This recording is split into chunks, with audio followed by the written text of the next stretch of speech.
আমরা তখন অভাব অনটনের মধ্যে দিয়ে চলেছি। প্রচণ্ড ঝড় বৃষ্টি তুফানের মধ্যেও আমরা রাত্রি জেগে বিদ্যুৎ পরিষেবা বজায় রেখেছি, মানে চালু রেখেছি, ঠিক আছে। তারপরে আমরা মানে তার সত্ত্বেও আমরা 1 বছরের মানে টাকা পাইনি। আমরা এদিক ওদিক থেকে ধার দেনা নিয়ে এসে টাকা নিয়ে এসে তারপরে আমরা সংসার চালিয়েছি আর কি। আমাদের তো পরিবার আছে, আমাদেরকেও তো দেখতে হবে। গরিব পরিবার থেকেই আমরা সকলেই মানে কর্মরত আছি। তো আমাদের সমস্যা যদি আপনারা না দেখেন তা কে দেখবে এই সমস্যাটা? বিদ্যুৎবিহীন বর্তমান এই আধুনিক সভ্যতাকে কিন্তু আমরা কল্পনাও করতে পারি না। প্রত্যেকটা মুহূর্তে, প্রতিদিন প্রতিটা মুহূর্তে আমাদের কিন্তু বেঁচে থাকার জন্য অন্ন বস্ত্রের পাশাপাশি বর্তমানে আরও একটি জিনিস যে খুবই গুরুত্বপূর্ণ হয়ে দেখা দিয়েছে, সেটা হচ্ছে বিদ্যুৎ। আর এই বিদ্যুৎ দপ্তরে যে সমস্ত সাধারণ কর্মীরা কাজ করেন, বিভিন্ন ঝড় বৃষ্টি এবং রৌদ্রের মধ্যে যেই সব সাধারণ কর্মীরা কাজ করছেন, তারা কি অবস্থায় রয়েছে, চলুন আজকে আপনাদেরকে নিয়ে যাচ্ছি সেই সমস্ত সাধারণ কর্মীদের এক করুণ কাহিনী শোনানোর জন্য। আমরা আজকে চলে এসেছি ডেমোক্রেটিক বাংলার পক্ষ থেকে উত্তর দিনাজপুর জেলার গোয়ালপুকুর ব্লকের এই শাহপুর অঞ্চলে, যেখানে আমরা কথা বলবো কয়েকজন বিদ্যুৎ কর্মীর সঙ্গে। তাদের কি অভিযোগ রয়েছে সেটা আপনাদেরকে দেখানোর চেষ্টা করছি। আচ্ছা দাদা, আপনাদের কি সমস্যা বলুন। আমাদের যেটা সমস্যা যে আমরা গত 2021 থেকে 2021 অক্টোবর থেকে 2022 অক্টোবর পর্যন্ত আমরা আগের যে কন্ট্রাক্টর ছিল তারা অধীনে যে কাজ করেছি সেই মানে বেতনগুলি আমরা পাইনি। আচ্ছা, 2021 সাল থেকে 2022 সাল পর্যন্ত মানে দীর্ঘ 1 বছরের বেতন আপনারা পাননি, তাই তো? হ্যাঁ, 1 বছরের বেতন আমরা পাইনি। কত টাকা করে আপনাদের বকেয়া রয়েছে? আমাদের মান্থলি 10,000 করে ছিল, তো ওই হিসেবে আপনার হয়ে যাচ্ছে মিনিমাম 80,000, কেউ 85,000, কেউ 90,000 এরকম করে পাবো একজন করে প্রত্যেক। আচ্ছা, আপনারা যেটা জানাচ্ছেন যে একজনের মাথা পিছু প্রায় 80 থেকে 90,000 টাকা করে আপনারা এখনও আপনাদের বকেয়া রয়েছে, আপনারা পাবেন। এবং সেটা 2021 সালের ডিসেম্বর মাস থেকে অক্টোবর মাস থেকে 2022 সালের অক্টোবর মাস পর্যন্ত এই 1 বছরের টাকাটা। এটা তো 2025, অর্থাৎ প্রায় 3.5-4 বছর। কত বছর হলো? হ্যাঁ, মোটামুটি 25। হ্যাঁ, 4 বছর হয়ে গেল। প্রায় 4 বছর ধরে আপনাদের এই টাকাটা বাকি রয়েছে। আচ্ছা, আপনারা তো যারা কাজ করে সবাই তো অত্যন্ত মানে গরিব পরিবার থেকে এসেছেন এবং গরিব সাধারণ মানুষ। হ্যাঁ, সাধারণ মানুষ। আর আপনাদের এক একজনের এরকম 80,000 টাকা করে বাকি রয়েছে। আপনারও বাকি রয়েছে? হ্যাঁ। আপনার নাম কি? ঈশ্বর সরকার। আপনি এই ইলেকট্রিসিটি ডিপার্টমেন্টে কি কাজ করেন আপনি? আমি ড্রাইভার, গাড়ি চালান। আপনি? আমি মেইনটেনেন্স করি। আচ্ছা, আপনাদেরকে সবাইকে এই রোদ বৃষ্টি জলের মধ্যে বিভিন্ন কষ্ট করে কাজ করতে হয়, তাই তো? এবং আপনাদের এই সবারই কি এরকম 80,000 টাকা করে, 80-90,000 টাকা করে বাকি রয়েছে? হ্যাঁ, সবাই রয়েছে। আচ্ছা, এই আপনারা এর আগে কোনো অভিযোগ জমা করেছিলেন? হ্যাঁ, জমা করেছি, কিন্তু কোনো কাজ হচ্ছে না।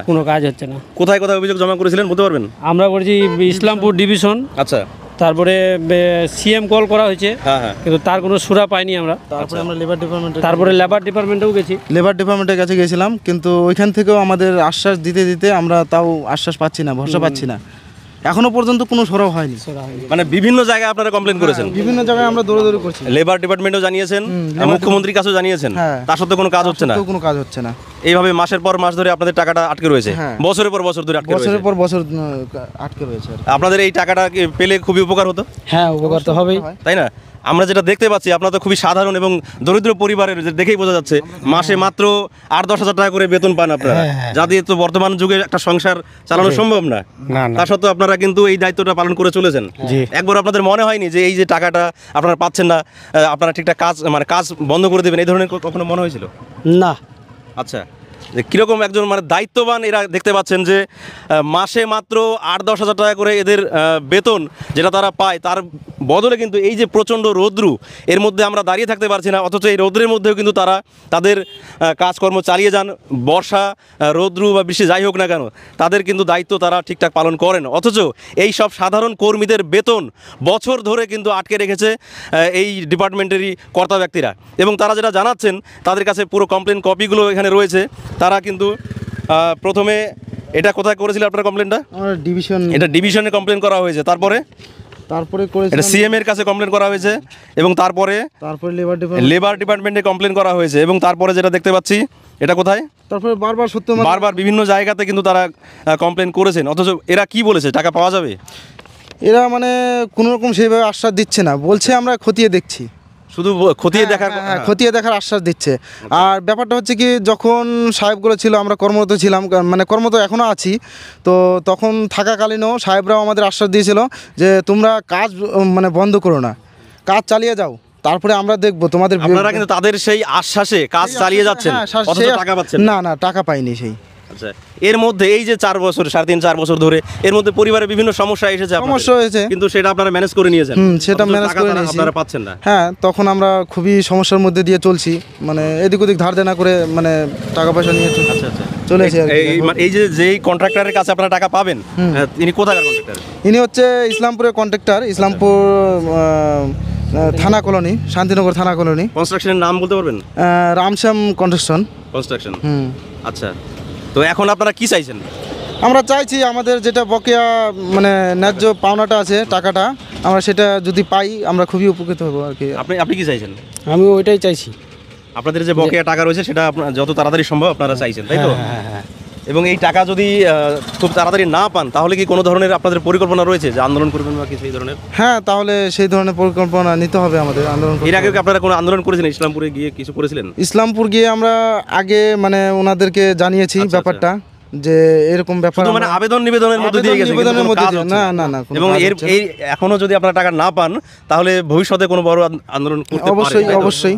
আচ্ছা, যেমনটা আপনারা শুনলেন সবই এই সমস্ত সাধারণ কর্মীদের কাছে, যে তারা কিন্তু তাদের দীর্ঘদিনের বকেয়া টাকা বারবার আবেদন করা সত্ত্বেও কিন্তু তারা পাচ্ছেন না। বিভিন্ন ডিপার্টমেন্টে তারা কিন্তু গিয়ে নিজেরা গিয়ে অ্যাপ্লিকেশন করেছেন, জানিয়েছেন, তারা কিন্তু শুধু মিথ্যা আশ্বাসই পেয়েছেন, অথচ তাদের টাকা কিন্তু এখনও তারা পাননি।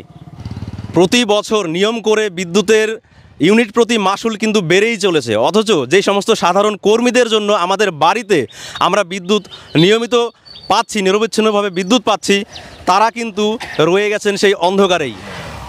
তাই এই সাধারণ কর্মীদের পাশে কে দাঁড়াবে এই প্রশ্ন কিন্তু উঠছে। যত তাড়াতাড়ি সম্ভব তাদের এই বকেয়া যাতে তারা পায় সেই দাবি কিন্তু তারা করছেন। ক্যামেরায় শামসাদের সঙ্গে নির্মল, ডেমোক্রেটিক বাংলা। আমাদের বকেয়া টাকা অবিলম্বে পরিশোধ করতে হবে। আমাদের বকেয়া টাকা অবিলম্বে পরিশোধ করতে হবে। আমাদের বকেয়া টাকা অবিলম্বে পরিশোধ করতে হবে।